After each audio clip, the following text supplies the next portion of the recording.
Saludamos en a buenas horas a Marcos Lorenzo, viceconsejero de Emergencias, Cohesión Territorial y Agua del Gobierno de Canarias. ¿Qué tal? ¿Cómo estamos? Muy buenos días, un saludo. Bueno, supongo que en la vorágine, ¿no?, de todo lo que tienen en marcha dentro del área de emergencia, cohesión territorial y aguas, ¿no?, como decía el Gobierno de Canarias, muy pendientes esta semana pues de ese simulacro, ¿no?, de erupción volcánica en Tenerife, en Garachico, donde el sistema S-Alert pues también va a estar presente, ¿no?, el mismo viernes. Sí, efectivamente, bueno, el alerta es un elemento más dentro de lo que significa ese ejercicio vinculado con el mecanismo europeo de respuesta de protección civil, un proyecto colaborativo, en este caso en el que se implicó plenamente el Cabildo de Tenerife y otra serie de agentes europeos de distintos países y se focalizó en dos tipos de emergencias. Una que tenía que ver con los incendios, cuyas prácticas ya se realizaron antes del verano en Irlanda, y esta parte que tiene que ver con un ejercicio de simulacro volcánico que evidentemente pues qué mejor lugar que un archipiélago volcánico como es Canarias para poderla realizar. Y hay que decir que hay que felicitar en este sentido la iniciativa del Cabildo de Tenerife, que evidentemente para poder realizar este simulacro pues cuenta con la Dirección General de Emergencia, faltaría más del Gobierno de Canarias, así como otros muchos agentes intervinientes también de las fuerzas y cuerpos de seguridad del Estado, por ejemplo, y de otros dispositivos de emergencia para poder llevar a buen término ese simulacro que se centrará básicamente lo que es la actividad eruptiva del simulacro, o sea, lo que se simula sería el viernes, pero que desde el día de hoy y ayer también un poco, pues se comentaban analizar todos esos elementos precursores simulados siempre, en todo momento, hay que dejarlo muy claro, porque lo que queremos es formar a la población y analizar nuestro sistema de respuesta a la luz de las distintas encuestas, mesas de trabajo que se van a realizar vinculadas con este simulacro. Pero sobre todo lo que no se pretende evidentemente es alarmar a la población, sino simplemente prepararnos. Hay una parte muy importante, yo creo que los expertos siempre inciden mucho en ello, no solo es tener la planificación frente a las emergencias hay también que testarla. Mm. Y en ese sentido la mejor manera de testarla es a través de los simulacros y ejercicios de mesa. Los ejercicios de mesa no requieren de la implicación de la población directamente, por así decirlo, solo dentro de la parte técnica, pero la parte de los simulacros sí que requiere de la participación de la población. Y en ese sentido, pues se ha decidido que en una pequeña parte de Garachico, tampoco en todo el municipio, hay una serie de habitantes que se van a ver involucrados directamente en este simulacro y que van a ser evacuados de la zona donde están. Viceconsejero, yo estoy el viernes en Garachico, tengo el teléfono móvil en la mano y de repente me suena un pitido y una alerta. ¿Qué hago? Entiendo que primero asustarme porque no estamos acostumbrados, ¿no? Que nadie se asuste, que nadie tema nada, pero ¿qué voy a leer en este móvil cuando me llegue ese mensaje? Bueno, no sería la primera vez. Esto yo creo que es importante porque por eso se ha volcado el equipo actual, la Dirección General de Emergencia, durante estos dos años anteriores a hacer pruebas a lo largo y ancho de todo el archipiélago, en cada una de las islas, de ese tipo de mensajes, probar el sistema Saler. Lo hemos hecho en todas y cada una de las Islas Canarias, con lo cual ya no sería la primera vez. Ahora lo que lo vamos a utilizar para algo mucho más concreto, ¿no? Para efectivamente lo primero que verán será la palabra simulacro, repetida varias veces y en mayúsculas, porque como te decía antes, lo que queremos evitar es el efecto contraproducente de asustar. Es normal que cuando uno le suena, aunque lo tenga en silencio, se asuste, pero cuando vea inmediatamente allí la palabra simulacro entenderá de lo que se trata. Y a partir de ahí, en el caso pues se mandarán varios mensajes. En el caso del mensaje que se manda circunscrito a la zona de Garachico y aledañas, mediante la sectorización de las distintas antenas de repetidoras de telefonía móvil que hay en esa zona, se intentará sectorizar el mensaje para una zona concreta del norte de Tenerife, en esa zona de Garachico, y ahí habrá alguna instrucción concreta que hable acerca del proceso de evacuación. Muy corta, muy sencilla, muy sucinta, pero que sí ponga en prealerta a la gente para la evacuación. Hay que recordar que el sistema S-Alert es una herramienta maravillosa, muy rápida, hoy en día muy extendida porque casi todo el mundo tiene a mano un smartphone o una persona que está al lado nuestro que tiene un smartphone y nos puede dar la información, pero que nunca sustituye, y esto es importante entenderlo, a todos los demás métodos de comunicación, incluido, ¿por qué no también? Pues los megáfonos de la policía local, los medios de comunicación propiamente dicho, la radio, etcétera. Es un complemento más muy interesante, pero que complementa todo lo demás. Y hay otro tipo de mensaje, hay un mensaje general que se enviará a la totalidad de la isla de Tenerife, haciéndoles saber a los habitantes de Tenerife que se encuentra en curso un simulacro de una erupción volcánica en una zona del norte de Tenerife. Y Bien. con esa información también lo que se pretende es evitar, en el caso de una situación real, que se produjera un desplazamiento de población hacia la zona afectada, evidentemente, y probablemente en el caso de una situación real se avisaría también de una serie de consejos de autoprotección para evitar que nos coloquemos en sitios donde debido a posibles movimientos sísmicos puedan caer cosas o sea, o elementos o rocas o desprendimientos, que nos alejemos de zonas inclinadas, etcétera. Ese tipo de consejos serían los que se darían en el caso de una situación real, que repito, lo que se trata en este caso es simplemente de realizar este simulacro. Efectivamente. Bueno, simulacro único, ¿no? O, digamos, en todo el país hay que decirlo. ¿Y cuál es la participación para cerrar este asunto también del área de emergencias del Gobierno de Canarias? Bueno, entre otras es que desde el punto de vista legal, la dirección de una emergencia volcánica es del gobierno autónomo a través del comité de dirección del PEVOLCA, ¿no? Que es el plan de la comunidad autónoma. El Cabildo de Tenerife, o sea, la isla de Tenerife tiene un PAIF, que también es un plan precisamente para mitigar los efectos del riesgo volcánico, pero que se integra en todo caso dentro también del PEVOLCA, o sea, en el sistema, en el organigrama, vamos a decirlo así, de dirección de ese tipo de emergencias está el gobierno de Canarias, el Cabildo tiene también sus cometidos dentro del mismo, así como otras fuerzas actuantes. Por otro lado, también todo lo que significa la responsabilidad de emitir ese mensaje de esa alerta, que es una herramienta del Ministerio del Interior, la tiene encomendada también la Dirección General de Emergencia. Y también, evidentemente, la labor de coordinación, que es fundamental en cualquier emergencia, y evidentemente en un simulacro, que es una situación simulada, lo es también, de todo lo que significa la intervención del SECOES 112. O sea, se canalizará a través de la sala también los distintos inputs de las situaciones que se vayan sucediendo, simuladas en este caso, y será el SECOES 112 quien coordine toda esa comunicación y la activación de los distintos equipos o intervinientes que van a actuar dentro de esta emergencia simulada. Bueno, con lo cual, bueno, pues vamos a estar todos muy pendientes, va a salir seguramente todo de maravilla y una vez que ya se ha canalizado toda la información, habrá alguien que lógicamente esté despistado, pero la gran mayoría pues tendrá todos los datos y bueno, nadie que tenga nada que temer ni nada parecido. Otro de los asuntos que me gustaría abordar también con Marcos Lorenzo es precisamente el verano que hemos tenido, pero esto no ha acabado, lo digo por las altas temperaturas que hemos vivido en estos días y que hace también que veamos que octubre, noviembre e incluso diciembre son meses de altas temperaturas en Canarias. ¿Estamos todavía en riesgo de incendio forestal?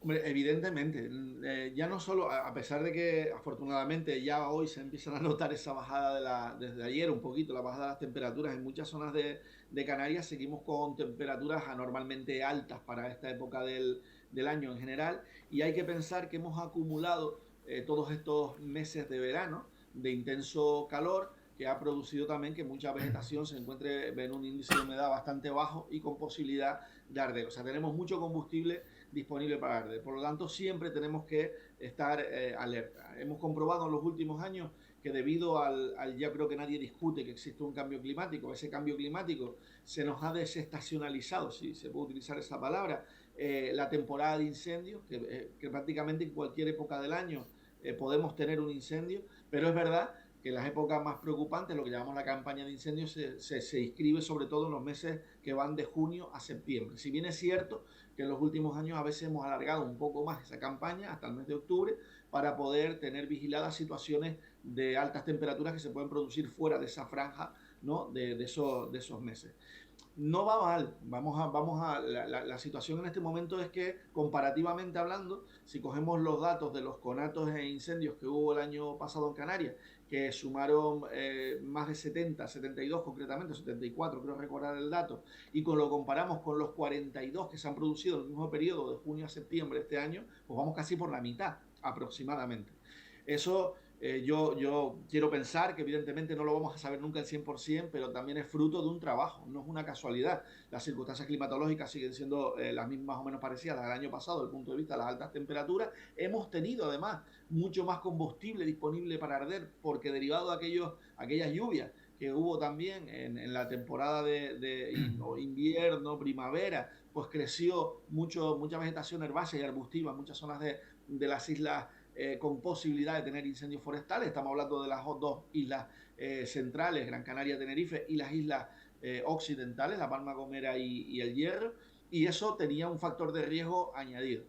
Como digo, yo creo que el trabajo se ha hecho, tanto de preparación en la época antes de la campaña como durante la campaña. Por primera vez en Canarias teníamos trabajando más de 2.000 efectivos sobre el terreno en todas estas islas, desplegados y dispuestos para actuar. Más de 200 vehículos, 18 medios aéreos, en fin, todas las capacidades del sistema de protección civil y en este caso de atención a los incendios forestales del gobierno de Canarias y de cada uno de los cabildos, unidos también a los de algunos ayuntamientos, pues ha hecho que, y sobre todo, y yo lo quiero destacar también, la colaboración ciudadana, que es fundamental, sobre todo en avisar, en llamar al 112 cada vez que tengamos la posibilidad de ver algo que pudiera asemejarse a un poco de humo, unas llamas. Ese primer contacto, sobre todo por parte de la ciudadanía, es fundamental. Eso es lo que hace que un incendio no sea un incendio, se quede en un conato o que no llegue, en el caso de convertirse en incendio, a un incendio de grandes proporciones, a un gran incendio forestal. Y yo creo que todo ese engranaje ha funcionado bien. Hay un elemento, evidentemente, de suerte en todo eso que nunca podemos obviar, pero afortunadamente estamos hablando de un verano con una incidencia mucho menor que el año pasado en incendios y conatos, y de momento pues no hemos tenido grandes sustos, por decirlo así.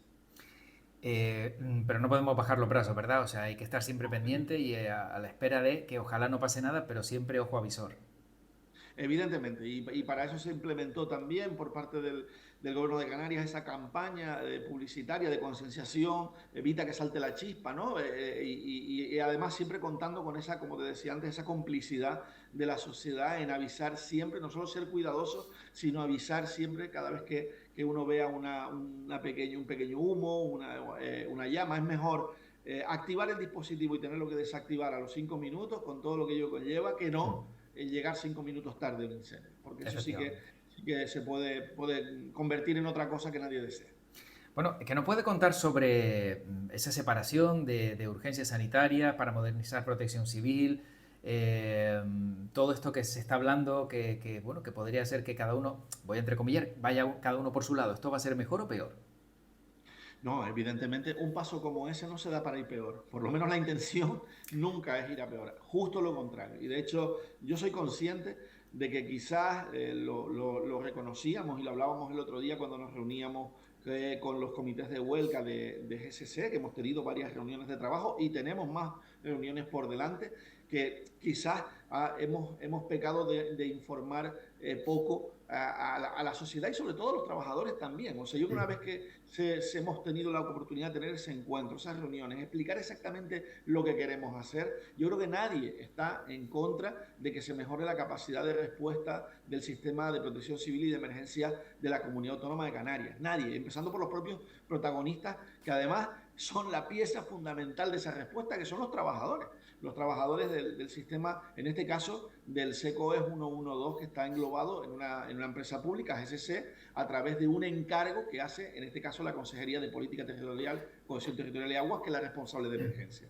O sea, es un encargo, un medio público. Lo que se está planteando es cambiar de empresa pública que realiza ese encargo, o sea, de una empresa pública iríamos a otra empresa pública, pero con la finalidad sobre todo no de producir, que esto es importante explicarlo, una separación física en cuanto al funcionamiento del SECOES 112, que también se ha especulado con esto, nada que ver. O sea, la sala va a seguir funcionando exactamente igual que funciona ahora. De hecho, dentro de la sala del SECOES 112 hay intervinientes, equipos, grupos, personal, por ejemplo, por nombrar uno, la Guardia Civil, que se encuentra físicamente con un box dentro de la sala de Gran Canaria, la sala de Tenerife, pero que no son ni siquiera parte de la Comunidad Autónoma de Canarias, son parte de otra administración, son otros los pagadores de ese servicio, por decirlo así, y no pasa nada, trabajamos juntos. En este caso, el Servicio Canario de Urgencia va a seguir trabajando dentro de la sala exactamente igual que lo ha venido haciendo. ¿Dónde va a estar la diferencia? ¿Por qué hacemos este cambio? Porque precisamente con esa migración de la parte de emergencia hacia la empresa pública de GESPLAN, lo que pretendemos es darle mayor preponderancia a lo que significa la parte del análisis de los riesgos. y todo lo que significa planificación en emergencia. Que como empezamos a hablar precisamente de un simulacro, bueno, pues para poder hacer un simulacro hace falta dedicar mucho tiempo, mucho personal, que ahora mismo no lo podemos dedicar porque lo tenemos dedicado a solventar las llamadas del día a día, que eso no va a cambiar tampoco. O sea, el SECO 112 yo creo que es una herramienta de la que podemos sentirnos muy orgullosos los canarios, no solo porque lo digamos aquí, es que lo dicen de nosotros fuera de Canarias. Pero esa respuesta a las pequeñas emergencias o los incidentes del día a día no puede menoscabar o no se puede quedar ahí. Debe ir a avanzar a poder garantizar que cuando tengamos una emergencia compleja tenemos las capacidades también para poder garantizar su gestión en las mejores condiciones de respuesta. Para eso hacemos esa separación. Y también, paralelamente, a la misma vez que descargamos de alguna manera a GCC de esa parte de las emergencias, se pueden centrar en lo que es puramente la asistencia sanitaria en emergencia, la parte del SUC. Yo creo que eso es también una oportunidad, o así lo hemos manifestado, para mejorar la parte de respuesta a las urgencias sanitarias. Antes de nombrar al personal, ¿qué ha dicho el personal una vez que ya le explican, pues por encima un poquito cómo va a ser todo este cambio? Hombre, también existen dudas lógicas por otra parte y hemos tratado de irlas resolviendo de qué va a pasar con la subrogación de ese personal. En primer lugar, les hemos dejado absolutamente claro, porque además es que es, desde el punto de vista legal, lo preceptivo, es que ese personal que se va a subrogar de GCC a GESPLAN va a conservar íntegras todos sus beneficios, tanto económicos como sociales, adquiridos durante todos estos años. Lo que son los derechos del trabajador, esos son inalienables. E incluso en procesos que se han producido dentro del propio gobierno de Canarias de migración de personal de una empresa pública a otra, esto ya ha pasado en el pasado y se respeta, evidentemente. Y aún así, pues hemos tenido todas esas reuniones y repito, las que nos quedan por delante para garantizar que en todo ese proceso los trabajadores no pierden ni un ápice de los derechos que han adquirido durante todos estos años. Bueno, todo esto abre la puerta a esa futura agencia canaria de emergencias, ¿no? Efectivamente, esa es la parte que nos falta que contar de este proceso, que se trata de un proceso que estamos iniciando en este momento y que la idea es llegar a constituir, como bien comentas, esa agencia canaria de emergencia, que dé una respuesta integral a la gestión de las emergencias en Canarias, donde se encuentren centralizados todos esos cuerpos intervinientes. Empezaremos en primer lugar con lo que es el personal que ya tenemos funcionarios en la Dirección General de Emergencia, pero poco a poco iremos metiendo dentro de ese modelo de agencia que no es nuevo en este caso, ya hay algunas funcionando en el territorio nacional y tan descabellado no es la idea cuando justamente y a raíz de los desgraciados incendios que han tenido lugar este verano en el ámbito de la península ibérica, el propio Estado, el propio Ministerio del Interior se está planteando, o así lo han expresado públicamente algunos de sus responsables, en crear una gran agencia de emergencias nacional. Yo creo que hacia ese modelo centralizado de respuesta unitaria tenemos que caminar, es hacia el que nos hemos encaminado desde hace ya 2 años, llevamos trabajando en ir en ese proceso lento, paulatino, pero sin marcha atrás, que lo que pretendemos no es otra cosa, como digo, que mejorar el sistema de respuesta a la emergencia en Canarias. ¿Cuándo sería una realidad? ¿Tienen alguna fecha prevista para ver esa agencia canaria de emergencias en marcha? Pues probablemente todo el proceso no terminaremos de verlo incluso en esta legislatura, pero sí dejaremos sentadas las bases, es decir, quedará creada la agencia, quedará embutida la Dirección General, por así decirlo, que ya dejará de ser Dirección General, se convertirá en agencia, lo que ahora mismo es todo el personal y toda la estructura de la Dirección General de Emergencia del Gobierno de Canarias quedará dentro de esa, constituido como Agencia Canaria de Emergencia, y a partir de ahí iremos poniendo las bases para ir asumiendo al resto de grupos intervinientes que, dependiendo del Gobierno de Canarias o incluso de otras administraciones, hay que tener en cuenta que en el ámbito de esa agencia se podría centralizar, por ejemplo, la gestión de todo lo que significa el personal de extinción, de los cabildos que se puedan incorporar a esa agencia, se puedan consorciar a la misma y participar como socios de esa agencia. Lo mismo que existe en este momento por la Agencia de Protección del Medio, que también hay entidades externas al Gobierno de Canarias, tanto desde el punto de vista insular como local, que están formando parte como socios y partícipes de esa agencia, y con esos medios comunes y estandarizados lo que pretendemos es dar una respuesta mucho más coherente y más integral a las emergencias. ¿Cabría la posibilidad de, no sé, cohesionar a lo mejor el proyecto con la Consejería de Justicia, Seguridad y Presidencia también para que la Policía Canaria tenga también un peso importante dentro de esta Agencia Canaria de Emergencias? Lo digo como apoyo.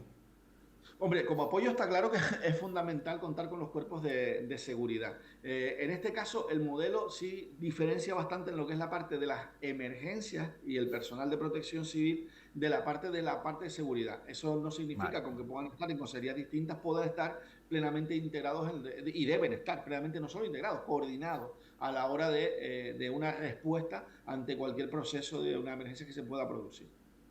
Bueno, ¿cómo se va a llamar? La ASE, lo digo por Agencia Canaria de Emergencia, que pues bueno, puede tener gancho también, ¿no? El nombre. Bueno, de momento le hemos dado ese nombre, todavía formalmente no se ha dado ningún paso, que se va a dar también en los próximos meses desde el punto de vista de la tramitación estatutaria de lo que significa esa agencia. Yo creo que en este caso lo importante, el nombre será el que sea, pero sí importante la idea. Y yo quiero transmitir, aprovechar este medio para transmitir a la sociedad canaria que este paso pues lo damos precisamente, como decía al principio, con la intención y la finalidad de poder seguir mejorando el sistema de respuesta a las emergencias en Canarias. Yo creo que tenemos que estar relativamente orgullosos del sistema que tenemos del SECOES 112 y lo que se ha hecho hasta ahora en el ámbito de las emergencias, pero como toda la vida es susceptible de mejorarse. Estamos en un proceso y en un momento de la historia de este archipiélago y del mundo en general en el que las emergencias complejas están a la orden del día, que cada vez incluso por cuestiones que antes no suponían una emergencia, una caída de comunicaciones hace 40 años, pues no suponía nada muy grave. Hoy en día, el año pasado lo vivimos, lo que supuso la caída solamente de las comunicaciones aquí en Canarias y puede suponer poner en riesgo vidas inclusive. Claro. O sea, hay elementos nuevos desde el punto de vista también tecnológico que tenemos que atender, hay elementos nuevos desde el punto de vista climático que tenemos que atender, elementos nuevos también desde el punto de vista de la presión demográfica que tenemos en este momento en algunas zonas de Canarias, que no es la que teníamos hace 10, 20, 30, 40 años. Tenemos que atender a esas situaciones de riesgo que se multiplican también por la población que vamos teniendo aquí. O sea, todos esos elementos requieren también de modernizar nuestros elementos de respuesta, nuestras herramientas de respuesta ante las emergencias.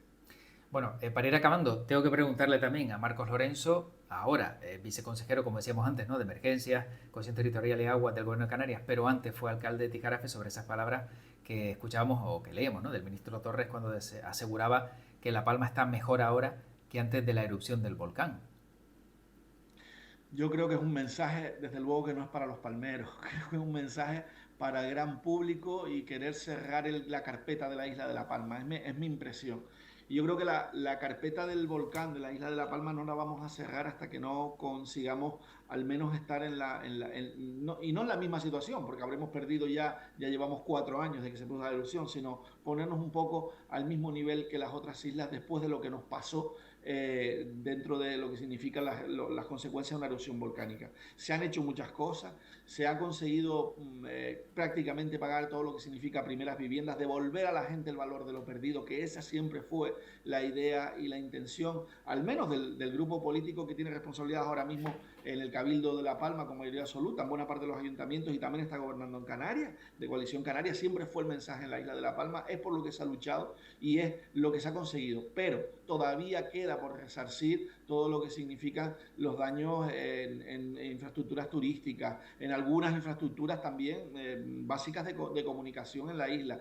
Había un compromiso dentro de la Agenda Canaria en ese sentido para atender todas esas necesidades y entendemos desde la isla de La Palma y concretamente desde Coalición Canaria que no se están atendiendo esas necesidades y por eso pues no vamos a cejar en recordarle no solo al ministro Torres sino al gobierno del Estado también que esos incumplimientos al final no son incumplimientos políticos con Coalición Canaria, son incumplimientos políticos con la ciudadanía de la isla de La Palma, que es la que se merece que se cumpla la palabra dada y se merece que se les dé esa oportunidad, ese impulso para volver a mirar con garantías el futuro. Porque desgraciadamente, yo lo he dicho muchas veces, el volcán no se llevó físicamente vidas, pero sí destrozó muchísimas vidas en la isla de La Palma que todavía están por terminar de reconstruir. Bueno, para no sacar de contexto, ¿no? La frase se refería a que La Palma cuenta ahora con más empresas, más afiliados a la seguridad social, menos paro y más población que antes de la erupción, que no sé si comparte estos datos.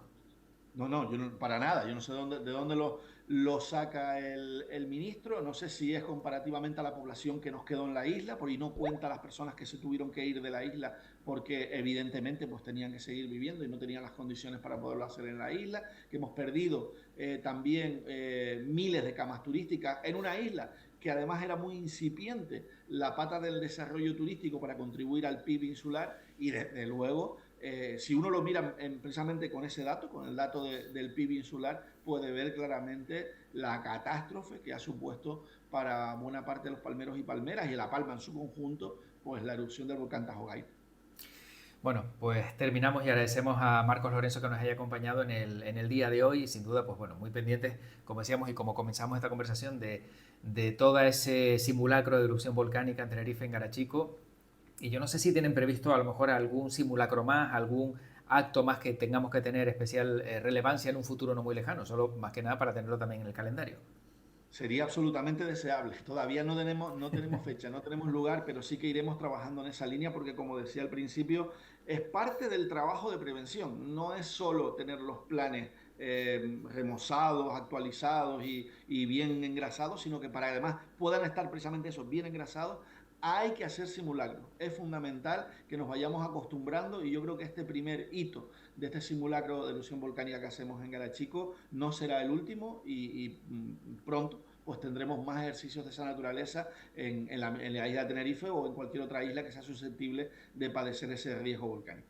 Bueno, y sobre todo el sistema Saler, ¿no? Como decíamos, no sé si llegará algún mensaje a otra isla o lo van a tener acotado de tal manera que solo se centre en Garachico y en alguna zona cercana aledaña.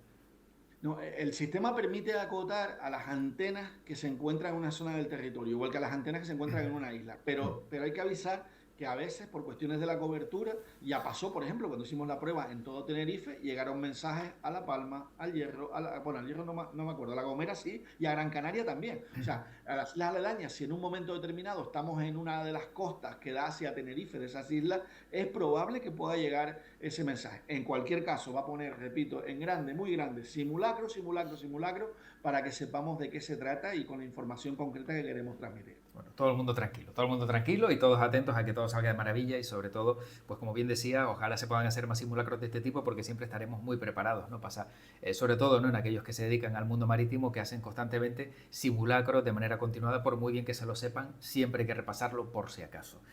Marcos Lorenzo, viceconsejero de Emergencias, Cohesión Territorial y Aguas del Gobierno de Canarias. Se nos quedan muchos temas sobre la mesa, pero bueno, siempre abierta la oportunidad de seguir hablando y de conversar con Marcos Lorenzo, que siempre es un placer.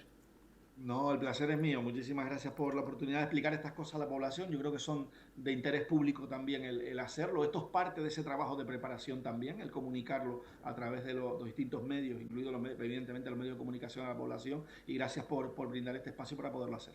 Muy bien, hasta pronto. Gracias. Chao.